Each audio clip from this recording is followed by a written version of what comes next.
Freddy Pilor, Guru Asuransi. Asuransi Tenaga Kerja Indonesia atau asuransi TKI. Tentu para TKI yang bekerja di luar negeri perlu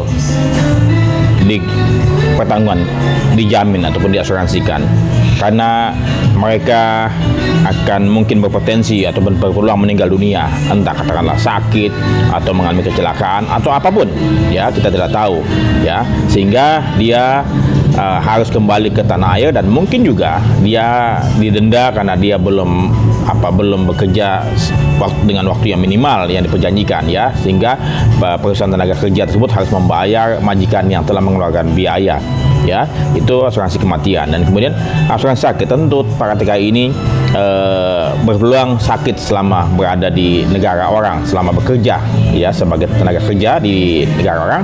Dia bisa berpeluang sakit, entah dia sakit karena genetika ataupun karena sakit karena terpapar oleh orang lain yang sakit juga menular, atau kena virus pada saat di situ, atau entah apapun, ya, itu dia memerlukan biaya perawatan di rumah sakit dan perlu biaya pengobatan, ya, sehingga asuransi sakit ini perlu diberikan kepada TKI. Kemudian dia TKI ini juga bisa mengalami kecelakaan dan kemudian dia bisa meninggal akibat kecelakaan, dan juga bisa celaka ataupun bisa cacat tetap, ya, tidak bisa bekerja lagi dan dia harus dipulangkan ke Indonesia. Kemudian dia mungkin juga cacat selama beberapa waktu lalu, serta juga perlu biaya pengobatan akibat kecelakaan tersebut, ya. Ini akibat kecelakaan diri, ya. Dan kemudian ada biaya pemulangan kembali, ya, entah pemulangan kembali akibat tadi meninggal dunia sehingga jasadnya perlu dikembalikan dari negara ke tanah air, atau mungkin dia dideportasi karena dia cacat tidak bisa bekerja kembali, atau dia melanggar hukum, ya, sehingga dia dideportasi, dipulangkan ke Indonesia, ya. Dan mungkin yang kelima juga perlu dipikirkan lagi, apakah ada denda-denda yang perlu dibayar oleh tenaga kerja atau oleh perusahaan tenaga kerja akibat perilaku tenaga kerja Indonesia di negara orang tersebut, ya.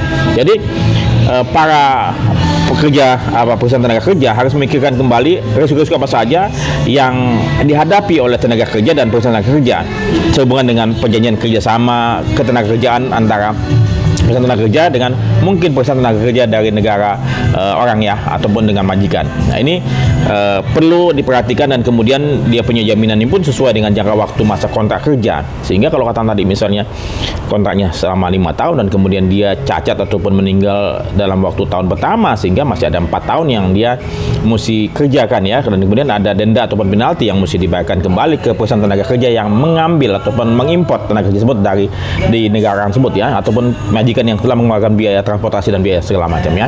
Jadi ini mesti dipikirkan sehingga para tenaga kerja Indonesia yang bekerja di negara orang merasa aman dan merasa nyaman untuk bekerja selama batas waktu tertentu yang telah dipersyaratkan, dan kemudian harap diperhatikan para tenaga kerja tersebut pada waktu mereka berangkat dan hingga kembali, harap diperhatikan keselamatan kesehatannya, ya, sehingga kita punya tenaga kerja akan berminat, akan bertambah. Dan kemudian saya berharap para perusahaan tenaga kerja tidak lepas tangan, ya, tidak lepas tangan atas keselamatan, atas perilaku para tenaga kerja yang berada di negara tersebut, ya.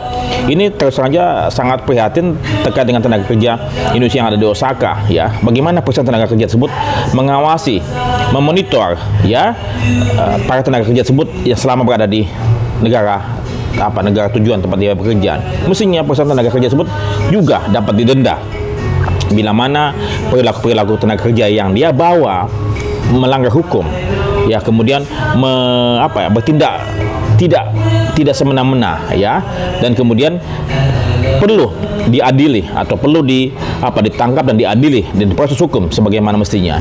Jadi saya berharap para tenaga kerja Indonesia yang ada dimanapun berada harap mematuhi hukum, kemudian juga bertindak dengan sebaik-baiknya sebagai warga tamu kita di negara orang, untuk dapat menunjukkan bahwa kita adalah bangsa yang beradab, bangsa yang memiliki otak yang baik dan jiwa yang baik pula, ya. Sekali lagi, Kemenaker dalam hal ini pemerintah Indonesia harus memperhatikan hal ini dengan baik sehingga tidak mempermalukan kita punya wajah bangsa Indonesia ini.